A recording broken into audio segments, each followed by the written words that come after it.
حضرت جامی صاحب، آپ کا زہد و ریاضت کا کیا عالم تھا، کچھ اس پر بات ہوئی، اتباع سنت پر کتنا زور تھا، اور پھر چشتیوں کا اور صوفیوں کا اور اسلام کا پیغام پھیلانے میں جو محبت کا پیغام ہے، صلح کا پیغام ہے، قربت کا پیغام ہے، آپ نے کتنی مساعی کی۔ بسم اللہ الرحمن الرحیم۔ بہت خوبصورت بات آپ فرما رہے ہیں۔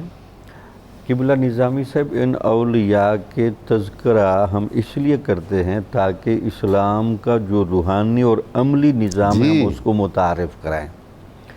یقین مانے جو مشائخ چشت کے ہاں یہ جو نمایاں خصوصیات ہمیں ملتی ہیں، ان کی ذرا بنیادوں کو بھی ہمیں دیکھ لینا چاہیے۔ جی، یہاں سب سے زیادہ جو آپ کو رنگ ملے گا وہ توبہ کی کثرت کا رنگ بہت ملے گا۔ کیا بات، یہ وہ پہلا یہ کرینہ زمرہ ہے، تائبین ہے۔ ہاں، یہ وہ پہلا قدم ہے جہاں اصلاح و تربیت نے مستقل بنیادوں پر کھڑا ہونا ہے۔ جامی صاحب، اسی وجہ سے کئی صدیاں بیعت کرنے کے عمل کو ہماری کتابوں میں ملتا ہے کہ توبہ کی، بالکل ٹھیک ہے، یعنی بیعت کی یعنی توبہ کا لفظ جی، بولتے تھے، بیعت توبہ کا لفظ، ٹھیک ہے، تاکہ ایک بندے کے بارے میں یہ اندازہ ہو اگر وہ توبہ کے قانون پر پکا نہیں رہ یہ سکتا بات تو اس سے بیعت طریقت کیوں لی جائے؟ سبحان اللہ، اس بیچارے کو مکلف نہ کرے نا، وہ ایک کورس پورا نہیں کر سکتا تو اس کو بڑی ڈگری کیوں دے دیں؟ تو یہ چلتا رہا۔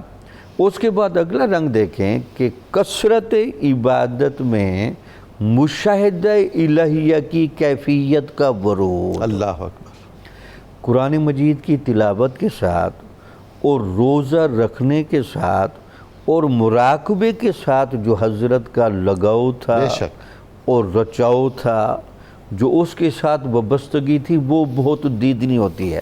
اچھا، لوگ غلط فہمی کا شکار ہو جاتے، وہ بنیادوں کو چیک نہیں کرتے، وہ ثمرات کے پیچھے چل پڑتے ہیں۔ اب ثمرات اور میوے تو کسی درخت پر لگنے ہیں، پہلے اس درخت کی بنیادوں کو چیک کر لیں۔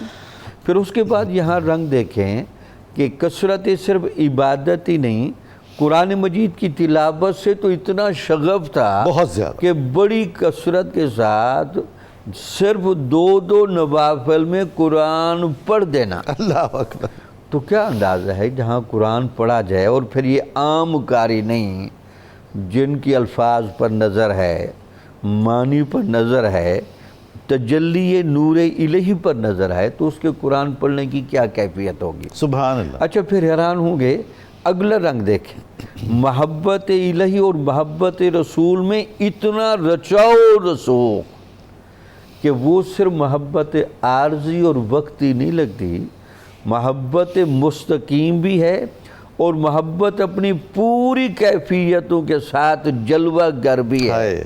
بلکہ اگر میں کہوں کہ محبت کو اگر کسی نے چیک کرنا ہو تو خواجہ قطب الدین بختیار کاکی کی بے قراری اور اضطراب میں آپ کو محبت الہی اور محبت رسول میں طلب صادق رنگ نظر آ جائے گا۔ حضور، وہ سچا کیوں نہ ہوتی وہ محبت؟